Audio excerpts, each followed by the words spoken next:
हुक्म था। दिल टुकड़े टुकड़े हो रहा था, मगर जुबान पर ताला था, सिर्फ अल्लाह के लिए। हाजरा लगातार पीछे दौड़ती रही। कभी कहती, कोई तो जवाब दीजिए, इतना खामोश क्यों है? आप लगभग 9 किलोमीटर तक वो अपने शौहर के ऊंट के पीछे भागती रही। हर 2 कदम पर दिल चीर देने वाले सवाल करती रही। आखिर जब हाजरा बहुत थक गई, तो उनके दिल में एक ख्याल आया, मेरे शौहर तो नबी हैं, वह कोई काम अपनी मर्जी से नहीं करते। क्या यह अल्लाह का हुक्म है कि मुझे और मेरे बच्चे को इस वीरान जगह में छोड़ दिया जाए? उन्होंने रुक कर पूछा, क्या अल्लाह ने आपको हुक्म दिया है कि मुझे और मेरे बच्चे को इस पथरीली वादी में छोड़ दिया जाए? इब्राहिम अलैहिस्सलाम ने जबान से तो कुछ ना कहा, मगर सर हिलाकर इशारा किया, हाँ, यह अल्लाह का हुक्म है। इतना सुनते ही हाजरा की आंखों में आंसू थे, मगर दिल में हिम्मत जाग गई। उन्होंने बुलंद आवाज में कहा, अगर यह अल्लाह का हुक्म है तो जाइए। मेरा रब, वो मेरी और मेरे बेटे की हिफाजत करेगा। मैं अपने रब के लिए हर कुर्बानी देने को तैयार हूँ। इतना कहकर वह वहीं खड़ी रही और अपने शौहर को जाते हुए देखती रही।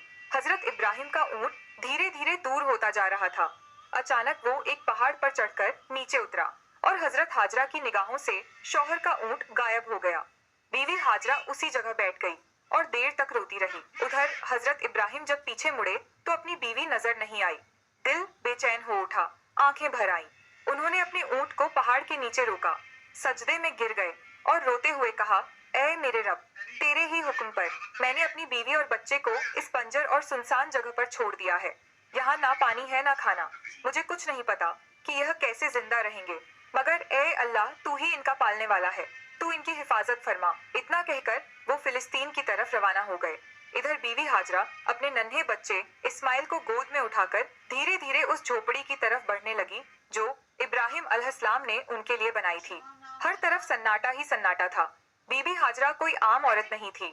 मिस्र के बादशाह की बेटी, महल की शहजादी थी, मगर आज अल्लाह की तरफ से बहुत बड़ा इम्तिहान उनके सामने था।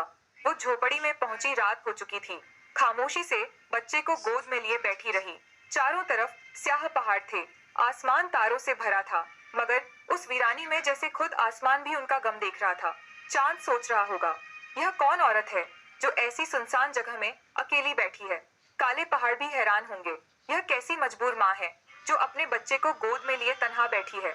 यह इलाका तो ऐसा है जहाँ परिंदा भी पर नहीं मारता, ना पानी ना खाना ना कोई इंसान। तो यह कौन है जो यहाँ बैठी है और क्यों रो रही है? दोस्तों, यह थी हमारी माँ बीबी हाजरा, जिन्होंने अपनी पूरी जिंदगी अल्लाह के लिए कुर्बान कर दी। एक आम औरत छोटी सी मुश्किल पर घबरा जाती है, मगर बीबी हाजरा के सब्र का क्या कहना। अकेली वीरान पहाड़ों के बीच अंधेरी रात में सिर्फ अल्लाह पर भरोसा करके बैठी थी।